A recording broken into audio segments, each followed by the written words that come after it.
I believe that Bitcoin should not hard fork to increase the block size. How about that? Because it will turn into two different Bitcoin, and it will create panic and confusion, and people who are on the sidelines will be like, what Bitcoin do I want to get it? Hello everyone, and welcome in to crushthestreet.com. I have on the line Adam Meister, also known as the Bitcoin Meister, the Disrupt Meister, and you can find him on YouTube. He's here for an update on Bitcoin, and maybe we'll talk about some other alternative digital currencies today. Adam, thanks for coming on the line with me. Hey, thanks for having me on the show today. It was great last time. I'm looking forward to an awesome show today. Adam, Bitcoin is approaching another all-time high, currently sitting at $1,100 a coin, $1,100 US dollars a coin. Would this mean if we break the high, now we're in uncharted territory with a potential skyrocket much higher? What does this mean to you? Oh, it's great. It's a great positive vibe. People won't be screaming about China anymore.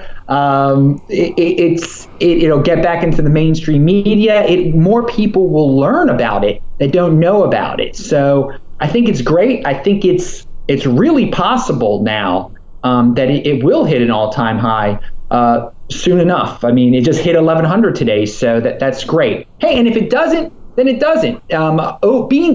Being over $1,000 for 3 weeks in this year is quite amazing, because before December of last year, it had only been over $800 for less than 3 weeks in its entire existence. So we're in a new realm of Bitcoin now.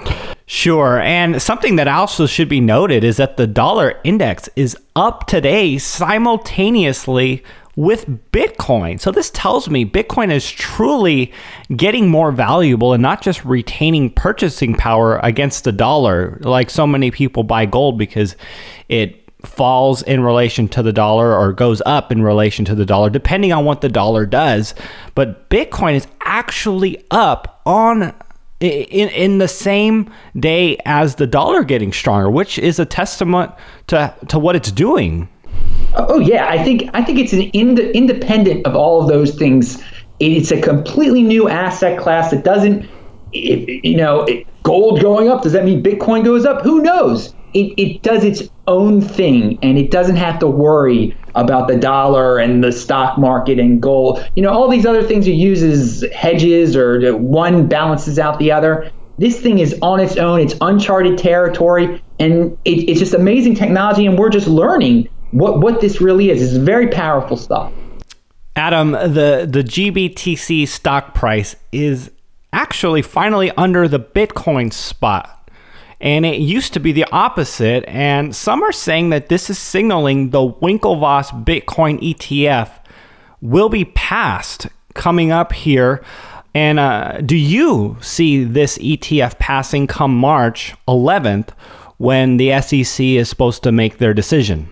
I try not to get my hopes up because I feel that if it is passed, it's going to be huge for the Bitcoin price. There are a lot of people on the sidelines now who are into traditional investments who don't want to buy Bitcoin on their own. It's hard to store. They don't know how to buy it. They don't exactly understand what it is, but they know it's a new investment class that they're interested in. So if there is an ETF that just does all the work for them, all they do is just buy the ETF in the traditional method that they buy other ETFs, then they're going to jump into it, and it should really help Bitcoin out. The problem though is that I don't think the SEC is going to approve it. I think there are some issues they're going to have. They've been delaying it. I mean, they're not supposed to delay it again, but the government can do whatever they want. I don't think on March 11th or in March, whatever day it's going to be, they're going to approve it, and most likely they're going to reject it probably this time around. Maybe they'll just delay it again, but I don't want to get people's hopes up. There's some technicalities behind it. The safety of it. They're going to work. It's new to them. It's new to them. If they do approve it, it will open the door for a lot of other ETFs, though, and a lot of money flowing into Bitcoin. So, since I have Bitcoin, I hope they approve it, but I don't want to get my hopes up. I don't think they're going to approve it.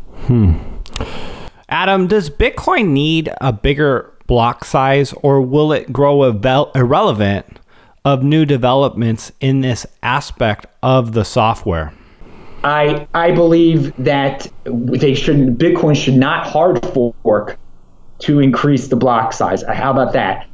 Because it will turn into two different Bitcoin, and it will create panic and confusion, and people who are on the sidelines will be like, what Bitcoin do I want to get in? Again, we have to realize in the Bitcoin world that we're living in a little bubble. People don't even understand what block size is and what outside of our bubble or know about hard forks. And if they hear of some major issue with Bitcoin, not really fully understanding it, they're not going to want to be a part of it. The price will drop. But with all that being said, I believe in segregated witness, which is a solution to the current issues that are going on.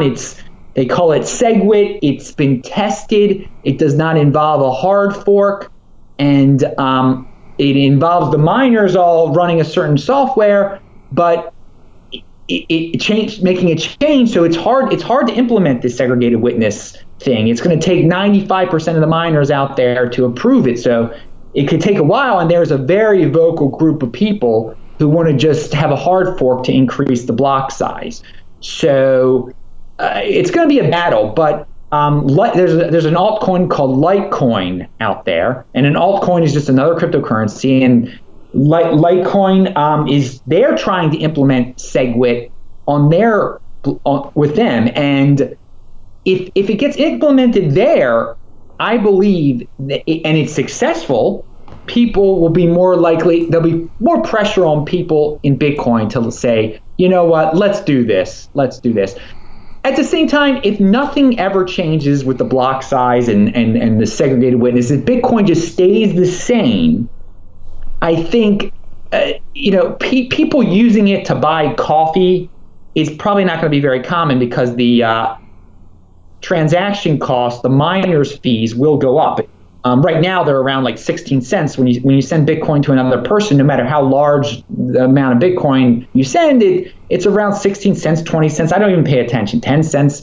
But if the blocks become very crowded and everything, it will go up to like $1 maybe, or who knows what it could go up to. And it won't be worthwhile to make small transactions with it. But it will still serve as a store of value, as a way to send money across borders. I mean, we have a lot of financial problems in this world that Bitcoin solves. And, getting coffee at Starbucks isn't the most, it's not the most pressing issue in the world. But again, let's see what happens here. Bitcoin will survive. And I think it's important to note that it is really hard to change Bitcoin. 95% approval. I mean, this is so that's a good thing. That's a strength of Bitcoin. Sure, and I appreciate that analysis there. For fun, Adam, before we talk about some of the alternative currencies, if identity of Bitcoin's creator Satoshi Nakamoto were revealed, would that be a good or bad thing for Bitcoin adoption in general, in your opinion? Well, there's two different ways of looking at it. I'm sure it would make a lot of people more comfortable with Bitcoin. Like, oh, I can point to that guy now. That's the founder. It's not some mystery group or CIA or just it would get rid of a lot of conspiracies, and just make regular people more comfortable, because you like to know who's behind your money, I guess. But at the same time, if he was identified, he could be arrested eventually, that could be bad. He could be blackmailed and people could find out about it. That could be bad. So in the long run, for mass adoption, I think him staying anonymous is going to be good. It'll be the best, because if he's revealed, it just leads to down the road of all sorts of other problems we can't really think of that might discourage people from adoption. Adam, so one of my recent guests were on the show. We talked about Dash, and Dash is super hot right now. It is one that has risen over 100% in 2 months alone. The market cap is 150 million, approaching Litecoin's market cap of 190 million. What are your initial thoughts on this currency?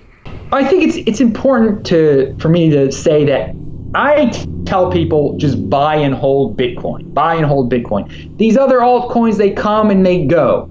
Now, Dash and Litecoin, though, they have been around for a while, and I admire what Dash is doing.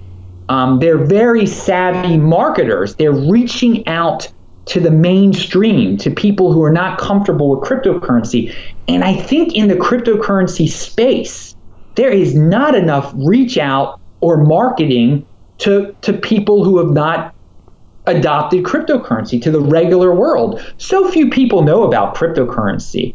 So, Amanda Johnson being on your show was a great move. Amanda Johnson speaking at an upcoming convention is a great move. So I think part of the reason Dash's price goes up is because people hear about it through marketing. They're impressed with marketing and they buy some. So, Dash, it can be anonymous. It can't be anonymous. I admire them for setting a great example of marketing. And I think people in Bitcoin should learn from that and try to. They have a completely different setup at Dash where they can pay someone to be their marketer. And I don't fully understand how they even do that. It's complex to explain. Bitcoin, obviously, it would take people to step up. And I feel like I'm a person who's stepping up to the plate and just trying to spread the word about Bitcoin and being a marketer. So if you're a marketing person, this space needs you. This space needs you. And Dash is the example that proves to the world, it's price spiking, that marketing works. And, a bunch of tech guys speaking tech mumbo jumbo to one another scares away people. It doesn't make your 60-year-old mother want to be involved in this at all. Mm-hmm. But when marketing is good. That's what I've learned from Dash. In terms of Litecoin, we can. I don't want to ramble on too much here. I mean, we could talk about the segregated witness. I mean, do you have a specific thing you want me to mention with Litecoin or anything like that? I mean, one of the things I wanted to ask you about Dash, and that kind of goes back to, I guess, Satoshi Nakamoto being exposed. And that is, Bitcoin is very decentralized. It's like nobody really has a control over it, but Dash, in a sense, is very centralized. And my thoughts are, and I don't know if you have an opinion on this, but it seems like it's more vulnerable to corruption. And that's what people are concerned about in currencies in general. That's what's wrong with the US dollar and fiat currencies. And that's what people love about gold and Bitcoin. Any thoughts on that? Well, I think Dash is decentralized, but there are rumors that a lot of people control a lot of it. So yeah, it's not. Bitcoin is better in that, in my opinion. And again, I tell people to buy Bitcoin anyway. In terms of decentralization, are they on purpose trying to go backwards, or toward the fiat? No, they're not trying to. I don't think there's anything sinister or anything behind Dash. But the thing that Dash brings to the table is that it can be more anonymous than Bitcoin, and I think that intrigues a lot of technologically inclined people, or people that are just into anonymity, being anonymous. Sure. I can't even say the word. That's a tongue twister. All right, so let's talk about Litecoin here and segregated witness. And you already mentioned it. We could be seeing Litecoin implement SegWit, which could potentially be a great catalyst for the price of Litecoin. And if you go back a couple years, Litecoin really was following the Bitcoin price. When Bitcoin would move up, Litecoin would follow it, and many were calling it the silver to Bitcoin's gold. Litecoin would be the silver, and Bitcoin would be gold. But we've seen a real disconnect from that in the last couple years. And I just want to get your thoughts on the future of Litecoin, and is the implementation of SegWit going to give it some more viability? Well, yeah, Litecoin has definitely dropped in terms of its value in Bitcoin a lot in the last few years, because there are a lot of other altcoins that have come out that can do all sorts of fancy things, like Dash and Monero. Again, they're anonymous. Litecoin is just Bitcoin. That's all it is. It's a faster Bitcoin. So the way I see Litecoin being successful and surviving is being the test net for Bitcoin. When Bitcoin is having trouble approving a change, they should try it out on Litecoin first. And Litecoin has stepped up, and they are trying to implement this SegWit before Bitcoin does. And I do believe that it will help Litecoin's price if SegWit segregated witness is implemented on Litecoin. And I think it's going to happen. If it does not happen, I don't see what the point of Litecoin is anymore. I mean, if they don't do segregated witness, then they aren't a test net of Bitcoin. And being the test net of Bitcoin is just being the silver. I give them credit. I talked to Charlie Lee, who is the guy who founded Litecoin, and he's very willing to go in that direction.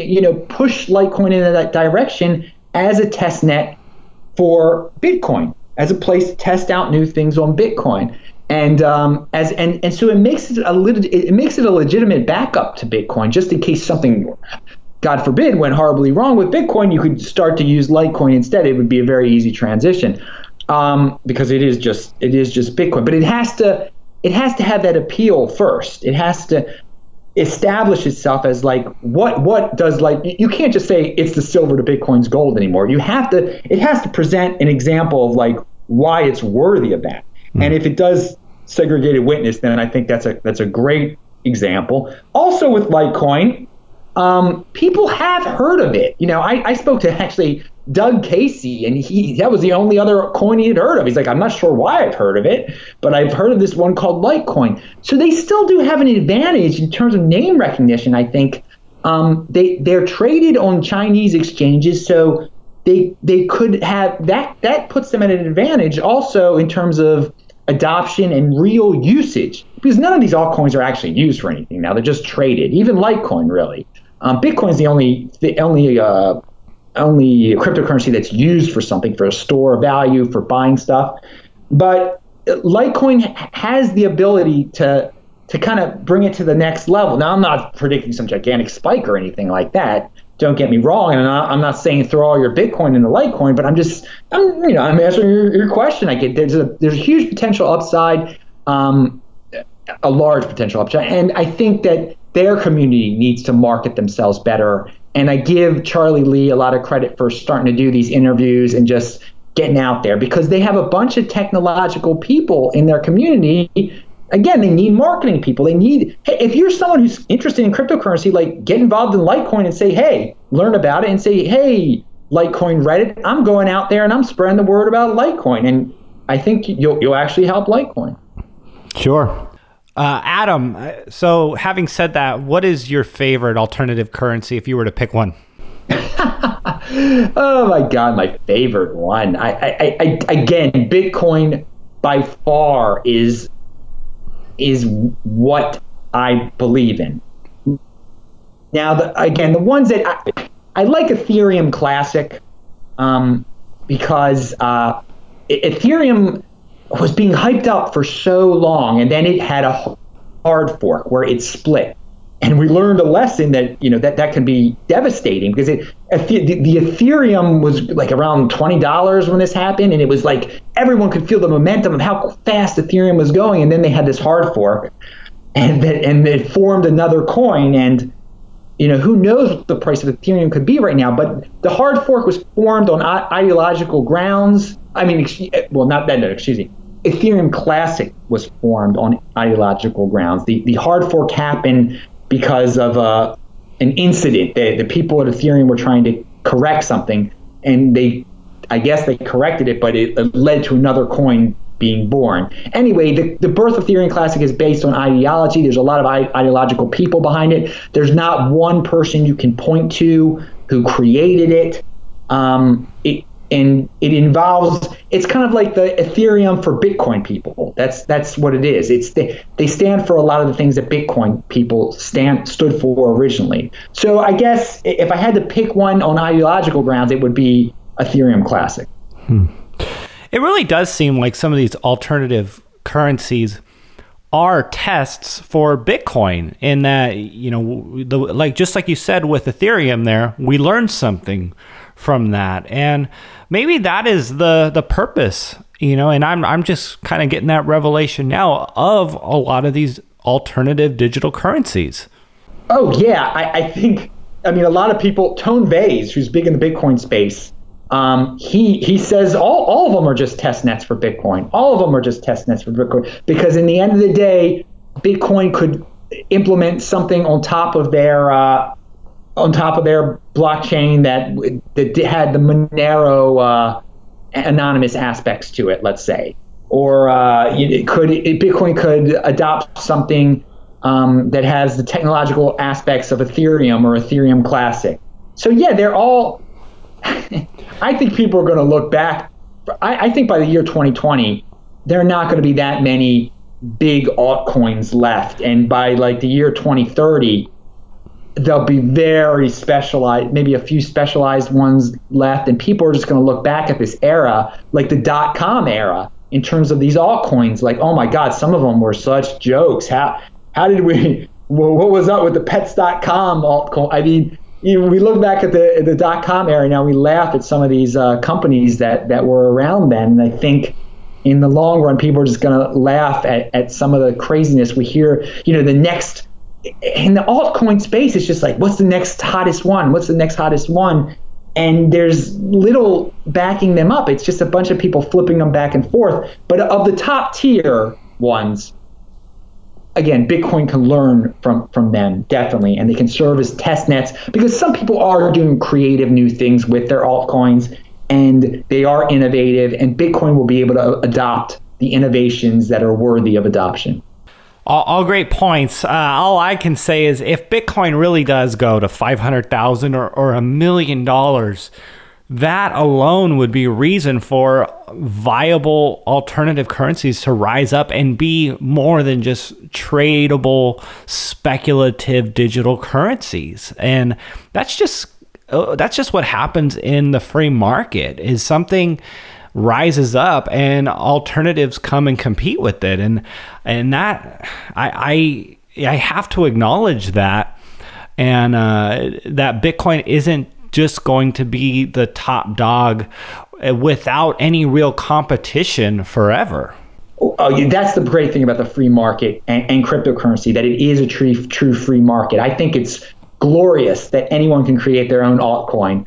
So yeah, they're going to keep on coming out with them, but I think the top tier ones, that'll become established, and it'll be very hard to join them unless you have something really technologically advanced. But that's great. I think that's awesome that the people that have the most technology, the most knowledge, they will rise to the top with their altcoins. They will rise to the top of the altcoin world, and Bitcoin can adopt what they bring to the table, or they can't, and maybe the new technology will be so great that they'll get close to Bitcoin. Or again, I don't think Bitcoin will ever be overtaken, but I'm just saying theoretically, I guess it could be overtaken. But again, the free market, that's what I love. People point to like Bitcoin, a weakness of Bitcoin, saying, well, if they can make 1 million cryptocurrencies, I think that's a positive. I think that's a positive space, because we're in a true free market. No one's stopping anyone from innovating or creating their own altcoin. It's up to the market to decide who's the winner. Well, I love it. The Disrupt Meister, thanks for coming on the show with me. Adam, if you want to share any information, any new announcements regarding what you're doing, please take the floor and let everyone know what you're up to. Well, okay, everyone can find me at disruptmeister.com. That'll take you to my YouTube channel where I do a Bitcoin video or a cryptocurrency video every day, at least one every day. We've started an interview series where we've been interviewing people from outside of the space, trying to get them into Bitcoin. Like I talked to Doug Casey about Bitcoin. I talked to Bill Still about Bitcoin. So you can find me, look up Bitcoin Meister on YouTube, or just go to disruptmeister.com. I also, a lot of people out there, a lot of your listeners are concerned about storage of Bitcoin. And I recommend that if you have more than 2 Bitcoins, or maybe even more than 1 Bitcoin, to buy something called a Bitcoin Trezor. It's an offline storage device. A lot of people, again, this space is not easy for non-tech people. So once they buy it, they have a hard time setting it up. I consult people with that. I walk people through the process. You can email me at adam@trezorhelp.com for more information about the Trezor, or if you just want to talk about Bitcoin or cryptocurrency or whatever, adam@trezorhelp.com. Well, Adam, keep living the dream. I know you're in Portugal right now. Enjoy your time there, and I look forward to future conversations. Awesome. Well, thank you very much for having me on the show. I had a great time today.